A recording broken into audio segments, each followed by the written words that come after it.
नमस्कार, मैं शंभू कुमार सिंह और आप देख रहे हैं नेशनल दस्तक। दो लाइन में बीजेपी की हार को समझिए। और सबसे ज्यादा बीजेपी की हार से निराश कौन है? इतना तो मोदी जी भी निराश नहीं होंगे जितना मनु मीडिया के पत्रकार निराश है। और सोचिए, एक ही तरह के ट्वीट। ईवीएम पर अब कोई सवाल नहीं होगा, अमित देवगन। ईवीएम पर कोई सवाल नहीं होगा, रूबिका लियाकत। सारे अमित मालवीय के ट्वीट को ये लोग रिट्वीट कर रहे हैं। दिलीप मंडल ने कहा है कि बीजेपी की हार की वजह है ब्राह्मण तुष्टीकरण। आप एक तरफ चूड़ी भी टाइट करना चाहते हैं और चूड़ी टाइट करने में जिनका आप हिंदू कहकर इस्तेमाल कर रहे हैं, दलित, पिछड़े, आदिवासी और किसान जातियां, उन पर डंडे चला रहे हैं, उनके बच्चों का इनकाउंटर करवा रहे हैं, उनकी खिलाड़ी धरना पर बैठी हुई है। और वही ब्राह्मण समाज के पत्रकार ये कह रहे हैं कि मोदी जी पसमानदा के चक्कर में फंसे हैं, मोदी जी बाबा साहेब का नाम ले रहे हैं। मतलब सोचिए, या तो आप चूड़ी टाइट कर लीजिए या फिर आप ब्राह्मण तुष्टीकरण कर लीजिए, दोनों एक साथ नहीं चलेगा। सोचिए, इस देश में इकोनॉमिक वीकर सेक्शन का रिजर्वेशन आ गया, उसमें किसको फायदा मिल रहा है ये कोई टीवी अखबार वाला नहीं बताएगा। और सोचिए, इस देश का टीवी अखबार कौन जात किसको वोट दिया, एससी ने किसको वोट दिया, एसटी ने किसको वोट दिया, बोकालिंगा ने किसको वोट दिया, लिंगायत ने किसको वोट दिया, मुसलमानों ने किसको वोट दिया, सब बता रहा है। ब्राह्मण ने किसको वोट दिया ये नहीं बता रहा है। मतलब ये उसी को वोट देते हैं जिसकी सत्ता आती है। और आज ये भी दिख रहा है कि कांग्रेस जब जीत गई है, पहले जाति जनगणना का मुद्दा था, बजरंग दल बैन करने के नाम पर मुसलमानों ने इनको वोट किया, जेडीएस का वोट घटा। जाति जनगणना के नाम पर ओबीसी की जातियों ने इनको वोट दिया। अब कांग्रेस से सब गायब। कांग्रेस के सामने से निकल रहे हैं राहुल गांधी, प्रियंका गांधी, और आपको बता दें कि पवन खेरा, जयराम रमेश, सुप्रिया श्रीनेत। लेकिन जो किसान नेता है रणदीप सुरजेवाला, जो प्रभारी है कर्नाटक के, वो गायब। खड़गे साहब गायब, के राजू गायब। तो सोचिए, कांग्रेस का भी यही है। इसलिए क्रांति कुमार ने लिखा है कि ये सत्ता का ट्रांसफर हुआ है, बीजेपी के सवर्ण से सत्ता निकलकर कांग्रेस के सवर्ण के हाथ में गई है। वहीं एक और खबर बताऊंगा, यूपी में क्या हो रहा है। और ब्रजभूषण सिंह पर कार्रवाई हो गई। आज से वो डब्ल्यूएफआई के अध्यक्ष पद से हटा दिए गए हैं, कमेटी भंग कर दी गई है। अगली कमेटी का चुनाव 45 दिनों में होगा। आगे क्या कार्रवाई होगी ये सबसे बड़ा सवाल है। वहीं जो ब्राह्मण पत्रकार हैं वो बीजेपी को नसीहत दे रहे हैं कि आप जो है वो चूड़ी टाइट करने में लग जाइए तेजी से। लेकिन सोचिए, चूड़ी टाइट के नाम पर ध्रुवीकरण किया गया और जब सत्ता में आ गए तो इकोनॉमिक वीकर सेक्शन लेकर आ गए। वहां भी लोगों ने बर्दाश्त कर लिया, लेकिन क्लोजियम नहीं हटाएंगे, जाति जनगणना नहीं कराएंगे, 27% रिजर्वेशन वाला ओबीसी से ज्यादा इकोनॉमिक वीकर सेक्शन को नौकरी देंगे, 69,000 शिक्षक में एससी एसटी ओबीसी को उनकी संख्या नहीं देंगे। ज्यादा दिन नहीं चलेगा, थोड़ा दिन और चलेगा। जैसे जैसे एससी एसटी ओबीसी और किसान जातियां, जाट, गुर्जर, पटेल, मराठा, यहां तक कि राजपूत समाज के जज भी हाई कोर्ट, सुप्रीम कोर्ट में नहीं, सुप्रीम कोर्ट में एक भी जज नहीं है। तो दिलीप मंडल पर नजर बनाए रखिए, हर चीज की परत खोलते हैं। ये मध्य प्रदेश में भी किसानों को 6,000, सोचिए, किसानों को 6,000 4-4 महीने पर, और पुजारी को 60,000, मतलब 5,000 का महीना। ये कैसे चलेगा साहब? जो लोग चूड़ी टाइट करने में लगे हुए, जिनकी मदद ली जाती है, उन्हीं हिंदुओं को, उनके बच्चों को नौकरी नहीं दे रहे हैं, उनका आरक्षण खत्म कर रहे हैं, उनको मार रहे हैं, इनकाउंटर हो रहा है, उनकी बेटियां धरने पर बैठी है। मीडिया, जुडिशियरी, कॉलेज, यूनिवर्सिटी, नौकरी देने की बारी आएगी तो ब्राह्मण तुष्टीकरण चलेगा, सवर्णों को नौकरी मिलेगी और खाली दलित, पिछड़ा, आदिवासी, किसानों से वोट चाहिए। ये लोग ज्यादा दिन तक नहीं चलता है। कांग्रेस यही करती थी तुष्टीकरण। 2009 में, 2004 में कांग्रेस जीत के आई, तब उसके साथ रामविलास पासवान थे, लालू यादव थे, तब बेनी बाबू थे, बेनी प्रसाद वर्मा थे, मुलायम सिंह यादव भी थे, मायावती जी का भी समर्थन था। 2009 में जब कांग्रेस जीत के आई, अर्जुन सिंह ने ओबीसी का रिजर्वेशन कॉलेज यूनिवर्सिटी में दे दिया था। 2009 में जब कांग्रेस जीत के आई तक कपिल सिब्बल आ गए, बंसल आ गए, अश्विनी उपाध्याय आ गए, न जाने कौन कौन आ गया, नीट आ गया, बेनी बाबू गायब, लालू यादव गायब, रामविलास पासवान गायब, एक खड़गे रह गए थे और एक वीरप्पा मोइली। नतीजा मुस्लिम तुष्टीकरण का आरोप लगाकर इनको निपटा दिया बीजेपी ने। अब बीजेपी को भी ऐसे ही निपटना पड़ जाएगा। मोदी जी को अब बीजेपी ब्राह्मण तुष्टीकरण निपटा देगा। पुजारी को 60,000, किसानों को 6,000, किसानों के लिए 1200 के सिलेंडर, पेट्रोल के दाम महंगा, उनके बच्चों को नौकरी नहीं, न सेना में नौकरी, न कॉलेज में नौकरी, न मीडिया में नौकरी, न जुडिशियरी में नौकरी। फेसबुक यूट्यूब चलाए तो उसको गिरफ्तार कर लीजिए आप। ऐसे नहीं चलेगा। तो तमाम वो खबरें जो सोशल मीडिया पर वायरल है वो मैं लेकर आया हूं। और सपा बसपा के लिए भी बड़ा मैसेज है। सवर्ण समाज के तुष्टीकरण करके जब बीजेपी हार रही है तो आप कैसे तुष्टीकरण में लगे हुए हैं। आरजेडी जेडीयू के लिए बड़ा मैसेज है, वो भी बताऊंगा। एक एक करके खबर बताता हूं। आवाज इंडिया ने ट्वीट किया है, खड़गे जी के जैसे ही अध्यक्ष बने हैं हिमाचल जीता और अब कर्नाटक जीत गया है। कर्नाटक से खुद खड़गे आते हैं, लेकिन आज कांग्रेस के सारे ब्राह्मण नेता राहुल गांधी के आसपास, सोनिया, प्रियंका, राहुल, खड़गे जी खेल से गायब हैं। सुरजेवाला गायब है, किसान नेता है, जाट समाज से आते हैं, प्रभारी है वो भी गायब है। तो सोचिए, ये है राजनीति। अब ये देखिए, ये अजीत भारती है। ये जब तक कांग्रेस की सरकार थी तब तक ये सेकुलर आदमी था। अब लिखता है 4.25 वर्ष तृप्तिकरण और 3 महीने जय बजरंगबली करके आपके भी चेहरे पर चुनाव नहीं जीत सकते। कई राज्यों में स्थानीय नेतृत्व है ही नहीं। 2% मुस्लिम वोट के लिए जितना बड़ा जुआ आप लोग खेल रहे हैं वो न तो वामपंथियों में आपकी स्वीकार्यता बढ़ाएगा न हिंदुओं में। मोदी जी ने वैसे कांग्रेचुलेशन किया। सोचिए, ये बिल्कुल ठीक कह रहा है ये अजीत भारती। जिस तरह से मुसलमान वोट नहीं दे सकता है बीजेपी को, उसी तरह से सवर्ण वोट नहीं दे सकता है कांग्रेस, सपा, आरजेडी, जेडीयू को। तो सोचिए, ये आरजेडी, जेडीयू, सपा वालों को भी समझना चाहिए। अजीत भारती ने बड़ा स्पष्ट लिखा है।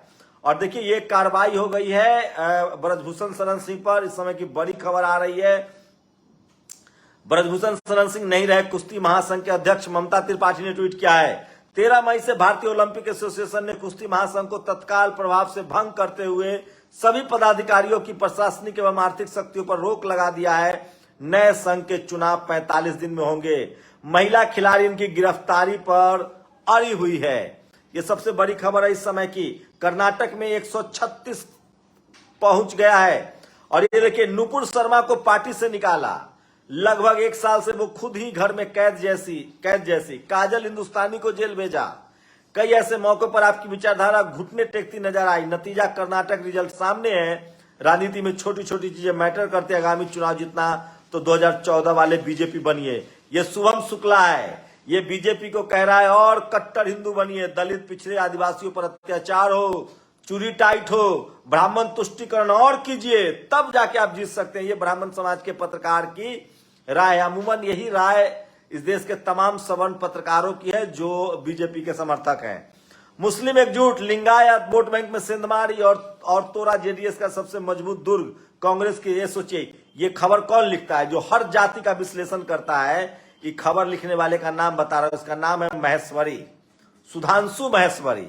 ये सुधांशु महेश्वरी इस पूरी स्टोरी में कहीं नहीं लिखता है कि ब्राह्मण समाज ने किसको मोड़ दिया। मतलब जो पत्रकार सारी जातियों का विश्लेषण कर रहा है, बताऊंगा एक ग्राफिक्स, वो ये नहीं बता रहा है कि ठाकुर ने किसको वोट दिया, ब्राह्मण ने किसको वोट दिया। ठाकुर का तो फिर भी बता देगा रिजर्व कैटेगरी में, ब्राह्मण समाज जो वोट देता है वो नहीं बताता है। और आज रूबिका लियाकत को लेकर सोशल मीडिया पर एक वीडियो शेयर है, थोड़ा सुनिए। 113 वाला आंकड़ा छुआ रूबिका। बीजेपी यहाँ 113, मैजिकल 114, बीजेपी आगे निकली। तो ये सोशल मीडिया पर बहुत वायरल हो रहा है। रूबिका लियाकत काफी खुश दिख रही थी, लेकिन अब उनके खुशी पर पानी फिर गया है। और वो अब ईवीएम पर सवाल, वो कह रहे हैं कि ईवीएम पर अब सवाल तो नहीं उठाएगा। ईवीएम पर तो सवाल उठता रहेगा जैसे कोलेजियम पर। सीमा यादव पत्नी गुलशन यादव को चेयरमैन बनने पर हार्दिक शुभकामनाएं। श्रद्धा पटेल, सोचिए, राजा भैया के इलाके में एक बार फिर से गुलशन यादव ने अपना परचम लहरा दिया है। काफी बैटलफील्ड है वहां और प्रतापगढ़ में बड़ी जीत है। पाकिस्तान पर हमला बोलो, गुलाम कश्मीर वापस लो, ये मैं नहीं कह रहा हूं, ये सुरेश चौहान के हैं जो ये खबर चला रहे हैं। और सोचिए, लगातार हिजाब पर बैन लगाने वाला कर्नाटक का शिक्षा मंत्री बीसी गणेश विधायकी का चुनाव हार गया है, ये भी सबसे बड़ी खबर है। सूर्य प्रताप शाही लिखते हैं, कर्नाटक की ब्यूरोक्रेसी को सलाम है, ईवीएम में हेराफेरी नहीं होने दी। कमोबेश दक्षिण भारत की नौकरशाही आज भी गुलामी से बची है, दक्षिण भारत से बीजेपी साफ है। एक बात तो तय है कि एक दिन में चुनाव हुआ और 3 दिन बाद गिनती हो गई, तो ये बड़ा। समाजवादी पार्टी ने बड़ा खुलासा किया है। काजल निषाद जो गोरखपुर से प्रत्याशी थी, उन्होंने कहा मैं सुसाइड कर लूंगी। गोरखपुर मेयर चुनाव में मतगणना के दौरान करीब 1 लाख अधिक वोट कैसे गिन दिए गए, स्पष्ट करे सरकार, लोकतांत्रिक व्यवस्था से हो रहा है खिलवाड़, संज्ञान ले निर्वाचन आयोग। तो सोचिए 1 लाख वोट एक्स्ट्रा निकले। और ये बात अखिलेश यादव ने ट्वीट किया है। नरेंद्र मोदी जी ने बधाई दी है, डेमोक्रेटिक स्पीच को जिंदा रखा है और उन्होंने विपक्ष को बधाई दी है। मैं अपने ओपिनियन पर भी आऊंगा। अतुल कुशवाहा ने कहा है जातियां जीत गई, धर्म हार गया। तो सोचिए किस तरह से आप ऐसा नहीं कर सकते हैं कि धर्म के नाम पर आप लोगों को भूखा रखे, लाचार रखे, मारे और लोग आपको वोट देते रहे। कर्नाटक में जेपी नड्डा की हार, यूपी मेयर चुनाव में नरेंद्र मोदी की जीत। समाचार समाप्त। प्रशांत कनौजिया ने तंज किया। और ये देखिए ब्राह्मण पत्रकार सौरभ शुक्ला किस तरह, सौरभ शर्मा किस तरह से बता रहे हैं, कड़वा है मगर सच है। बीजेपी 2% मुसलमानों ने दिया है, कांग्रेस को 82%, जेडीएस को 10%। सवाल वही है ब्राह्मण ने किसको वोट दिया, ये भी पता चलना चाहिए। और ये खुलासा किया है इसी पोस्ट में एक कुशवाहा है, अभिषेक कुमार कुशवाहा, कट्टर बीजेपी। कड़वा है मगर सच है। क्या बीजेपी को पसमानदा मुस्लिमों की तरफ झुकाव महंगा पड़ रहा है? वोट वो लोग फिर भी इनको कभी नहीं देंगे। बीजेपी को सबका विश्वास जीतने का नाकाम राजनीतिक ने कर्नाटक में हिंदूवादी संगठन बजरंग दल को बैन करवा दिया। आप कितनी भी कोशिश कर लो, कौम विशेष के वोट कभी आपको नहीं मिलेंगे, बल्कि इससे जो आपको है वो भी आपसे छिटक जाएंगे। 2024 के चुनाव से पहले बात समझ ले तो बेहतर होगा। जय हिंद। ये ठीक वैसे ही ये बात लागू होती है सवर्ण समाज के वोटर पर, जिस पर तेजस्वी यादव, जेडीयू, आरजेडी नजर लगाए हुए कि हमको देंगे। सोचिए सीटी रवि चुनाव हार गए, इन्होंने हलाल मीट की आर्थिक जिहाद बताया था। इन्होंने मुस्लिमों को गोधरा जैसी स्थिति की चेतावनी दी, जिन्होंने हिजाब पर फुहार बना दिया। हालांकि सीटी रवि इन्हीं बयानों के चलते मुख्यमंत्री बनने के सपने देख रहे थे, लेकिन खुद की विधायकी भी नहीं बचा पाए हैं। तो कई ऐसे नेता हारे हैं जो लगातार हिंदू मुस्लिम कर रहे थे। मैं फिर कह रहा हूं, एक तरफ हिंदू मुस्लिम और दूसरी तरफ एससी एसटी ओबीसी का अधिकार भी छीनेंगे, दोनों नहीं चल सकता है। सवर्णों का तुष्टीकरण मतलब 15% वोट से ही समझौता। आप, मैं ओबीसी हूं, मैं एससी हूं, मैं एसटी हूं, आप मेरा चैनल बंद कर देंगे, आपके गुंडे मनुवादी मुझे धमकी देंगे। तो इस देश के 90-95% हिंदुओं को, जाट, गुर्जर, पटेल, मराठा, राजपूत को आप जज नहीं बनने देंगे, पत्रकार नहीं बनने देंगे। तो सारा मलाई सिर्फ ब्राह्मण तुष्टीकरण, एक जाति को देके धर्म की राजनीति भी नहीं चलेगी। चूड़ी टाइट भी रखना है और इधर तुष्टीकरण भी करना है, मनुवाद भी लागू करना है, दोनों नहीं चलेगा। ये कर्नाटक की जनता ने लगभग फैसला सुना दिया है और ये सब जगह चलेगा। लेकिन सवाल ये है कि बहुजन दल वाले कर्नाटक में मदरसा बैन करवाने की मांग करने वाला बीजेपी नेता रेणुकाचार्य चुनाव हार गए हैं। और ये देखिए जुबैर, व्हाट्सएप सेंड टू गोडी मीडिया, रूबिका लियाकत, अमीश देवगन, नेहा पांडे, अमित मालवीय सब कह रहे हैं कि अब ईवीएम पर सवाल नहीं। ईवीएम पर सवाल अखिलेश यादव ने उठा दिया है कि आखिर इतने संख्या में वोट कहां से गिने गए हैं। गोरखपुर में डाले गए वोटों से ज्यादा वोट गिने जाने की धांधली की खबर पर चुनाव आयोग तत्काल संज्ञान लेकर मतगणना की सत्यता को जांचे और गलत पाए जाने पर रिकाउंटिंग करवाए। तो ये बड़ी खबर है जो मैं आपको बता रहा हूं, सोशल मीडिया पर वायरल है। और प्रतापगढ़ से चुनाव जीत गए हैं, ये बड़ी खबर है। और सिद्धारमैया ऑन ट्विटर ने भी ट्वीट किया है। तो सोचिए, ये देखिए, ये अब आता हूं मैं असली खबर पर। ये कहा है, आपको बता दें, क्रांति कुमार ने कर्नाटक विधानसभा चुनाव में सेकुलर ताकतों ने कम्युनल ताकतों के हरा दिया। बिल्कुल बात ठीक है। क्या आप जानते हैं सेकुलर ताकतों और कम्युनल ताकतों का नेतृत्व और प्रतिनिधित्व सवर्ण जातियों के नेताओं के पास है। ट्रांसफर ऑफ पावर, कर्नाटक में सत्ता का हस्तांतरण हुआ है, सत्ता अभी भी सवर्णों के पास है। यही सवर्ण तुष्टीकरण जब तक बीजेपी करती रहेगी तब तक वो हारेगी। यही कांग्रेस ने किया था, कांग्रेस को हरा दिया। जब तक आप SC ST OBC की बात नहीं करेंगे तब तक आप चुनाव नहीं जीत सकते हैं। तो ये तमाम बड़ी खबरें जो सोशल मीडिया पर वायरल है, मैं आपको बता रहा हूं। ये देखिए, यहीं से सारी खबर शुरू होती है। असली वजह है और सब एनालिसिस टीवी अखबार का झूठ है। तुष्टीकरण की राजनीति लंबे समय तक नहीं चल सकती। कर्नाटका स्टेट ब्राह्मण डेवलपमेंट बोर्ड, मध्य प्रदेश में भी ये OBC का 27% रिजर्वेशन नहीं दे रहे हैं। इनका आदमी कोर्ट चला जाता है। जाति जनगणना नहीं करवा रहे हैं। झारखंड में नहीं होने दे रहे हैं 27%, मध्य प्रदेश में नहीं, राजस्थान में नहीं। चुनाव तो हारेंगे। और राहुल गांधी ने जाति जनगणना की बात कही है, देखते हैं वो क्या करते हैं। तो सोशल मीडिया रवीश कुमार ने कहा है कि ये रवीश कुमार का एक बड़ा तंज आया है जो मैं चाहता हूं कि आपको सुना दूं। द केरला स्टोरी देखने के लिए कल राष्ट्रीय छुट्टी घोषित हो ताकि लोग द कर्नाटक स्टोरी देखकर निकले।